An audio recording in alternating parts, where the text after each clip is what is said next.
Hello everyone, my name is Karan Kanani and my ID is 58 and I'm going to explain the use case diagram of our domain that is hotel management system.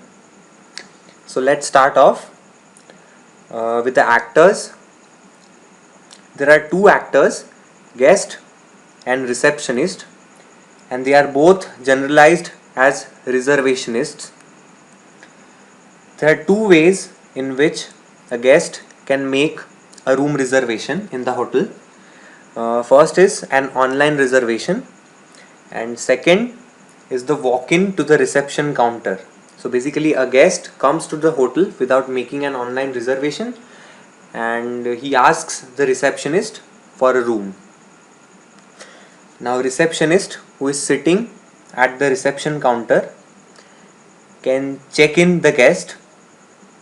Here, the extended use case is identify reservation, as it's also possible that the user may have made an online reservation first and then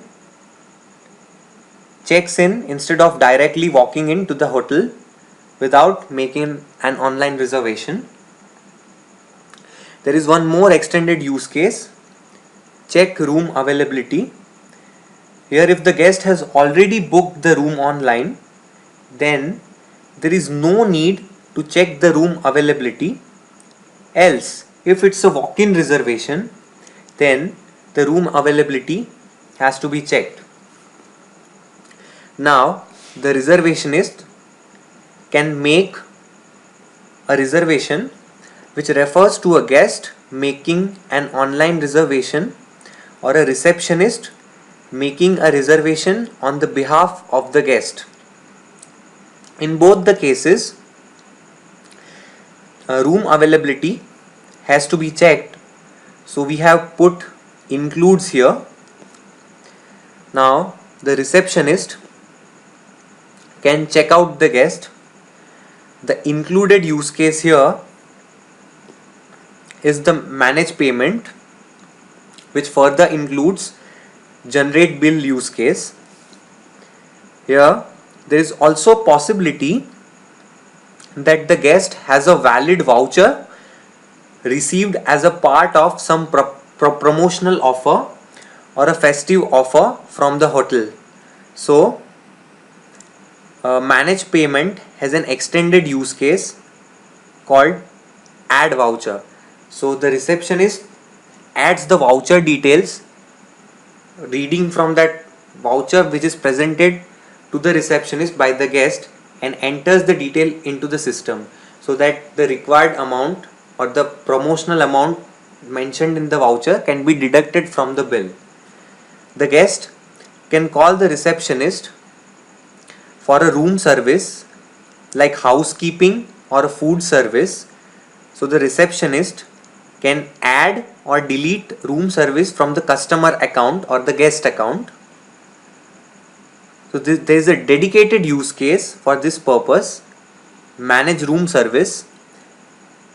The room service charges are automatically considered when the final bill is generated for the guest during the guest checkout. So these are the basic functionalities that we have considered as a part of our hotel management system.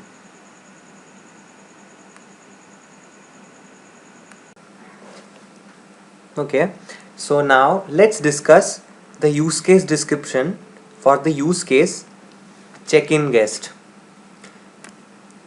So as you can see here, there's this brief description. Guest arrives at the hotel reception counter and requests for check-in. The receptionist records the guest information, that is the registration information and the check-in information, provided the room is available. The primary actor here, receptionist, there is no secondary actor.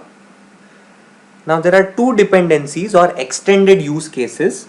One is the check room availability, as we can see here, and the other one is identify reservation. There is no generalization used here. So let's start with the basic flow of events for the use case.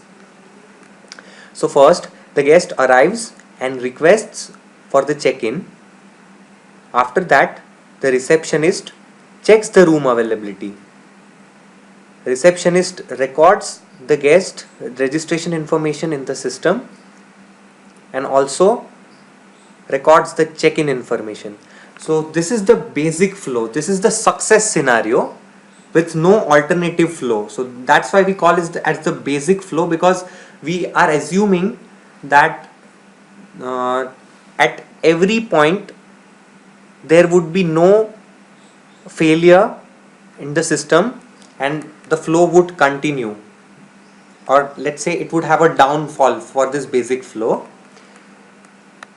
Fifth point is customer pays initial token amount and system records it and prints the receipt. After this, check-in is considered successful and the customer leaves with the receipt and room key.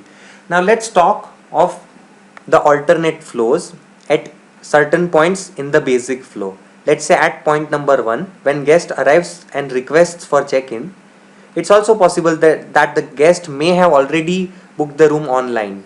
So in that case, customer gives the booking ID to the receptionist, and here the extended use case identify reservation is being used by the receptionist.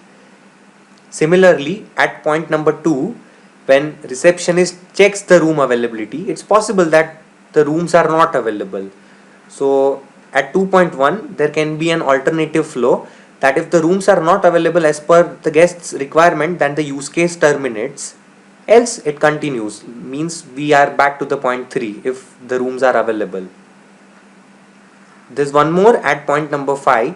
Customer pays the initial token amount and system records it and prints the receipt. Let's say the customer may choose to pay full amount during checkout.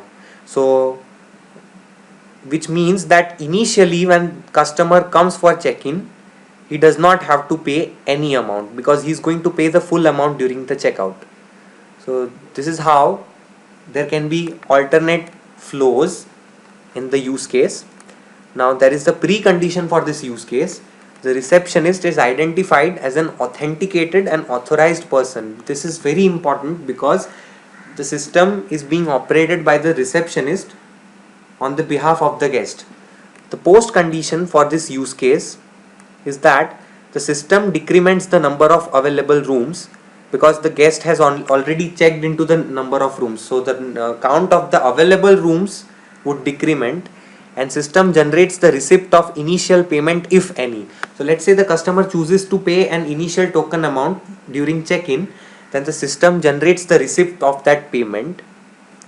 And there are two extensions as we have earlier discussed: check room availability and identify reservation.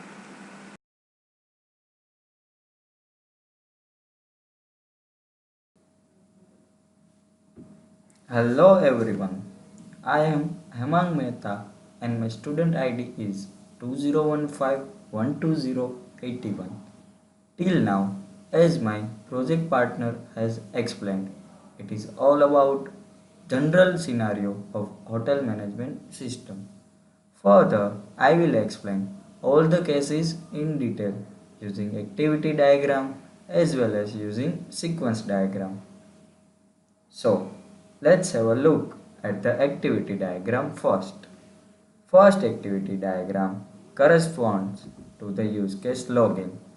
We have used two swim lanes for the user and for the system.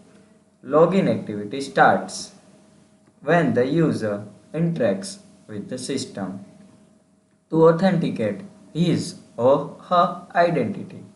User provides username and password to the system first, and the system verifies the same using decision box. Whatsoever login details given by the user are not valid, then system redirects the user to the login page again. Else, if it's valid, then system acknowledges the user with successful login message, and this is the way login activity terminates. Now, second activity diagram corresponds to the use case check-in. We have used two swim lanes over here also, one for the guest and another one for receptionist. So, activity of check-in starts from the guest. When guest arrives at the reception counter. So basically, guest arrives at the reception counter and requests for check-in. Now we have used decision box for online booking. So if online booking is done, then receptionist asks the guest for the reservation ID and the guest provides the same.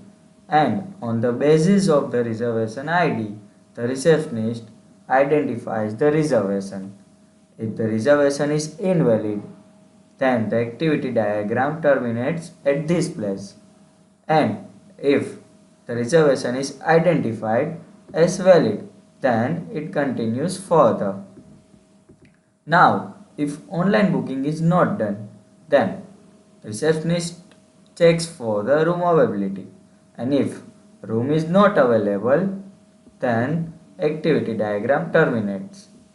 But let's say room is available, and let's say if the reservation was found by the receptionist earlier, then both these flows merge together using this merge box, and receptionist further request for the guest details, and the guest states the details. Now receptionist enters the details into the system and allocates the room, and also opens a new bill for guest, and also issue a key to the guest. Now guest goes to the room, and this is how this activity terminates. Now third activity diagram corresponds to the use case checkout. Here also we have used two swim lanes. As we know, one is for the guest and another one is for the receptionist. Checkout activity starts when the guest requests for checkout at the reception counter, after which receptionist requests for room key and the guest return the key. After this, receptionist will check whether the payment is due or not, which is shown using decision box here. If the payment is not due, then receptionist generates invoice receipt and continues further. But let's say payment is due, then receptionist requests for payment to the guest. Now, if guest provides valid voucher, then receptionist adds the voucher details and then generate invoice receipt. And according to the invoice receipt, guest pays the bill and the receptionist check out the guest from the system. And this is how activity terminates when guest leaves the hotel. Now this fourth activity diagram corresponds to the use case manage room service. Here entire task will be carried out by the receptionist on behalf of guest. This activity starts when the guest requests for room services. Receptionist selects the appropriate room, and if receptionist wants to add room service, then receptionist selects the type of room service and adds the same to the guest account. And if receptionist wants to delete particular room service, then receptionist selects the room services and deletes particular room service from the guest account. At last, using merge box, both the flows will get merged, and if receptionist wants to continue, then again flow goes to the add or delete option, else the activity terminates. So let's start with the sequence diagram now. This sequence diagram corresponds to the use case check-in. Check-in sequence diagram starts when receptionist deals with check-in interface to fill reservation details of guest, and the same details are received by the check-in controller as well as by the database. After the retrieval of reservation details from the database, controller will identify that whether the reservation is valid or not. That is shown using alternative combined fragment. You can see over here that we have used alternative combined fragment over here. If the reservation is valid, then receptionist provides check-in details to controller using interface, and the same details are stored by the controller in the database, and it returns the confirmation acknowledgement to the receptionist. But what if the reservation are not valid? Then receptionist goes with the new reservation and checks room availability, after which controller checks for rooms. If it is not available, then sequence of check-in ends over here. Else, it states that room is available and receptionist fills up the check-in details, and the controller will store details in the database and returns the confirmation acknowledgement to the receptionist.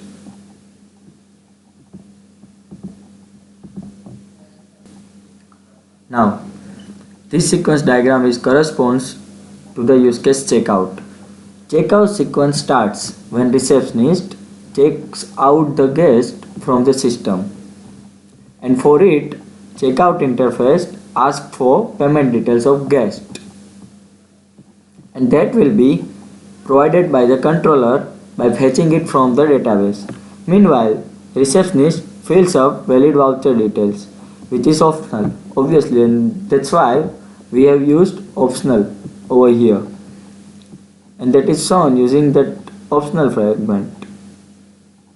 Now, controller will check whether the payment is due or not, and you can see over here controller is checking that whether the payment is due or not. If the payment is due, then receptionist provides payment details to the controller, and that controller saves to the database. At last, invoice or receipt details will be provided to the receptionist from controller, and then the sequence ends. The state diagram for the check-in controller has been made from the sequence diagram of check-in use case.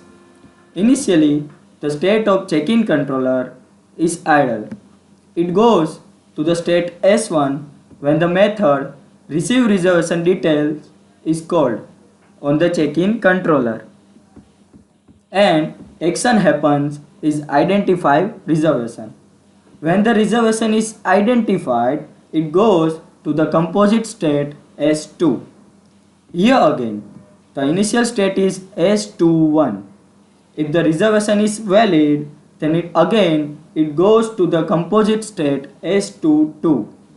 Here again, after receiving check-in details from the check-in interface, it goes to the state S221, and the action performed is add check-in details. Here, the flow terminates after the confirmation is received. If the reservation is invalid, then the check-in controller goes to the state S23. When get room availability method is called on check-in controller, it goes to the composite state S24. Here, the initial state is S241.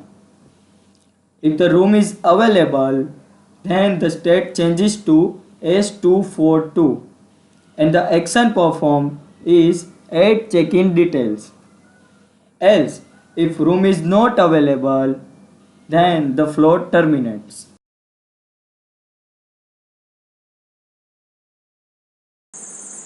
So let's continue with the class diagram for the hotel management system. So we have a class called as receptionist. The receptionist interacts with the room display terminal for performing the various operations. The receptionist can perform functionalities like request for checkout, fill voucher details, add payment details, select room service type, set check-in details, fill reservation details, check for room availability, enter login details. The room display terminal contains various rooms, so that's why we have used the one-to-many relationship. So the room display terminal is basically containing various rooms. Now let's talk about check-in.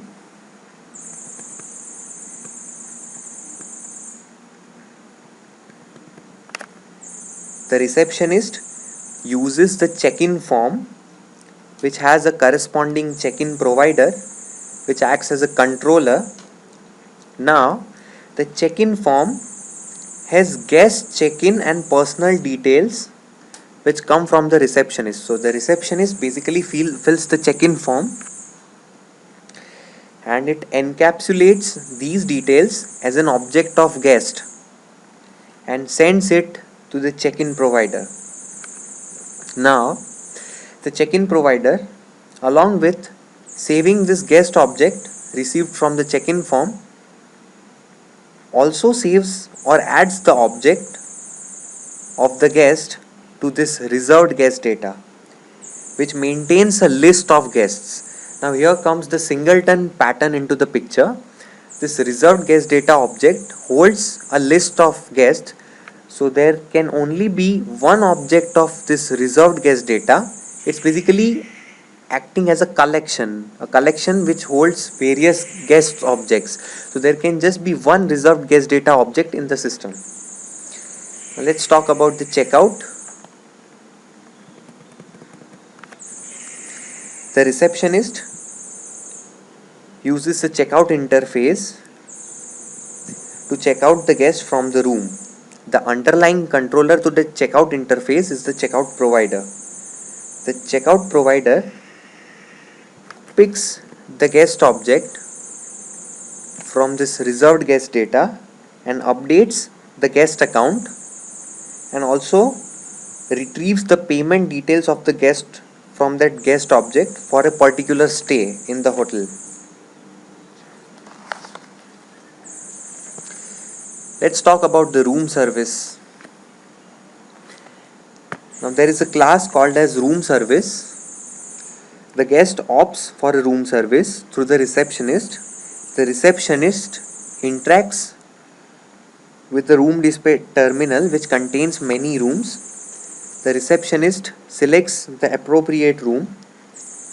The room service provider gets that room object from the reserved room data.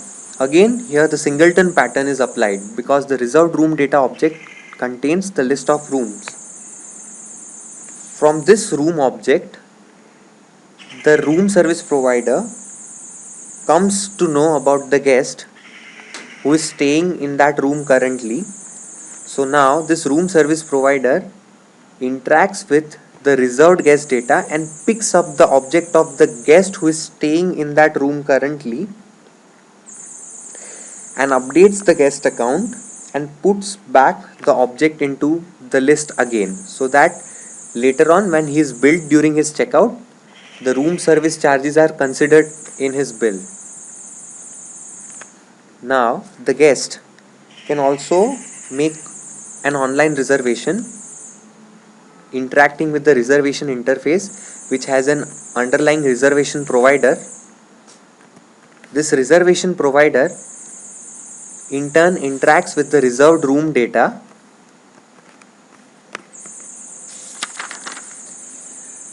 Apart from that, the guest as well as the receptionist can both interact with the login interface with an underlying login provider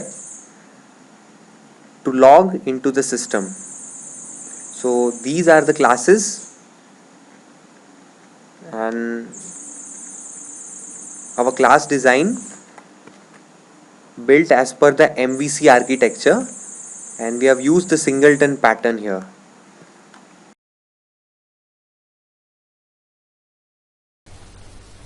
Hello everyone, my name is Mohini and ID is 15.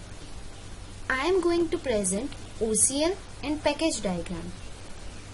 Coming to the OCL, as the name suggests, OCL specifies constraints. Specifically describes the rules that apply to Unified Modeling Language, that is UML models. Here are some constraints or rules which apply to our hotel management system.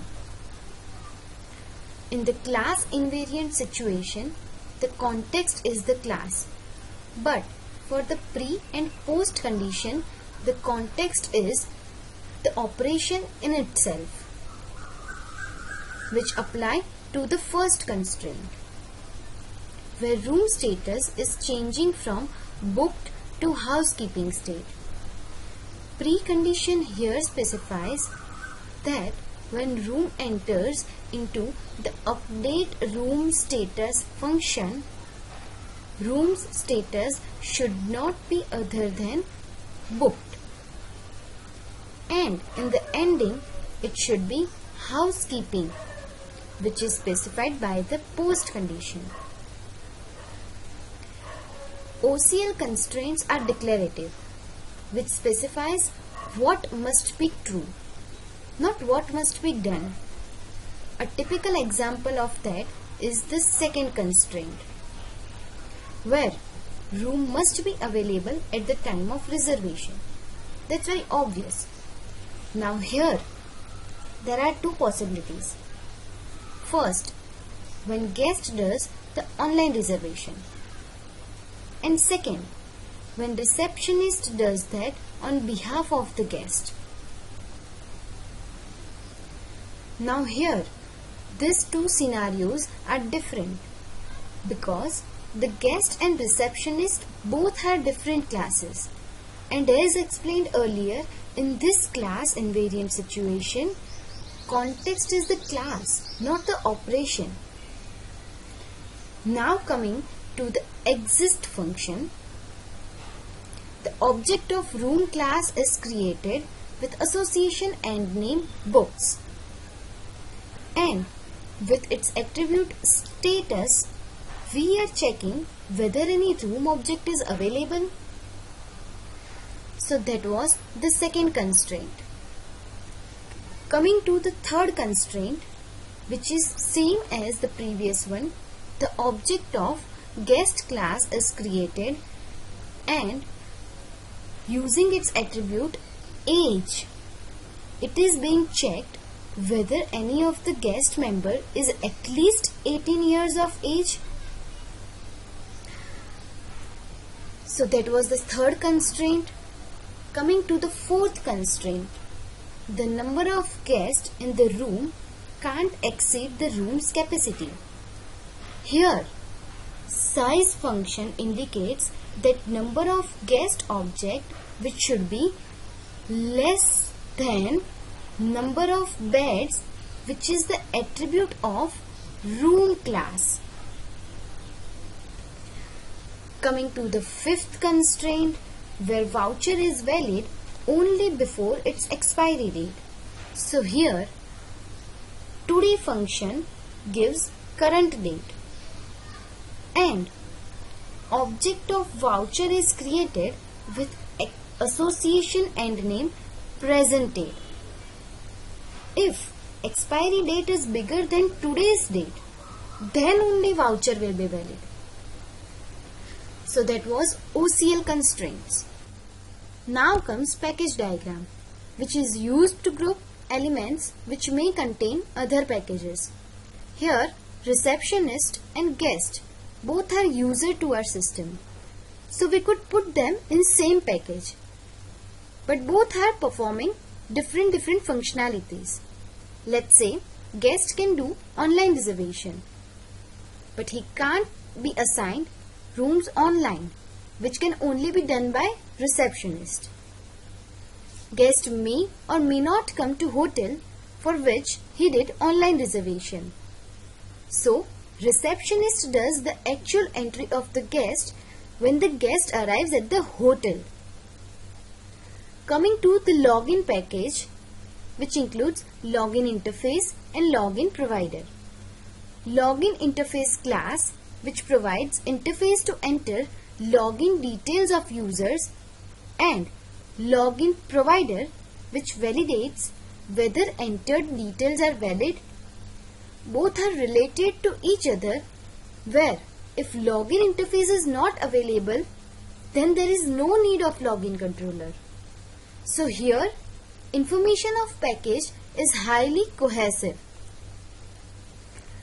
Coming to a room or service manager package, room service is generally provided to whom?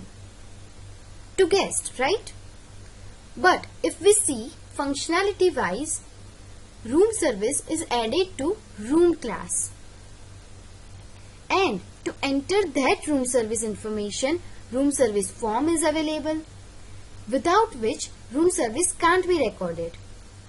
To handle that room service provider is available,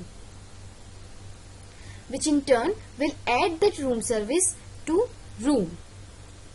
And it's obvious that to display room information, room display terminal is there. This whole package works as module, and without any one component from that, this module can't work. Coming to the basic functionality package, it includes check-in, check-out and reservation related components. Here, check-out can't be done before check-in and check-in can't be done before reservation. So, to insert reservation details, reservation interface is included. And to record that, reservation provider is available. But before reservation, if room is not available, then that reservation can't be done. So, to check that reserved room data is available, same for check-in and check-out. But to record and fetch guest data, it contains reserved guest data. If we see the whole package diagram, it follows the principle of low coupling and high cohesion. That's all for package diagram. Thank you. Let's discuss about the design pattern which applies to our system. Starting from the meaning of singleton pattern, singleton is a class which only allows a single instance of itself to be created. So after getting this idea, we are able to determine that only one object of this both class will be created. But question here arises, why? Why should we make only one object of these both classes? Okay, let's take one small situation of our system which explains this better. Let's say if guest wants room service. So if we think functionality wise, then that room service should be added to particular room in which that guest stays. So to fetch that room, controller will check that in the object of reserved room data class, which contains what? List of room classes object. Here, if we see, we are creating multiple objects of room class and putting them in one holder class named reserved room data. So it clearly seems that there is no need of creating more than one object of reserved room data class. Same with reserved guest data class, which holds list of guest classes object. If we see code here, only one object of reserved guest data class is created. Here, list of guest class objects are created and in constructor we are assigning that list.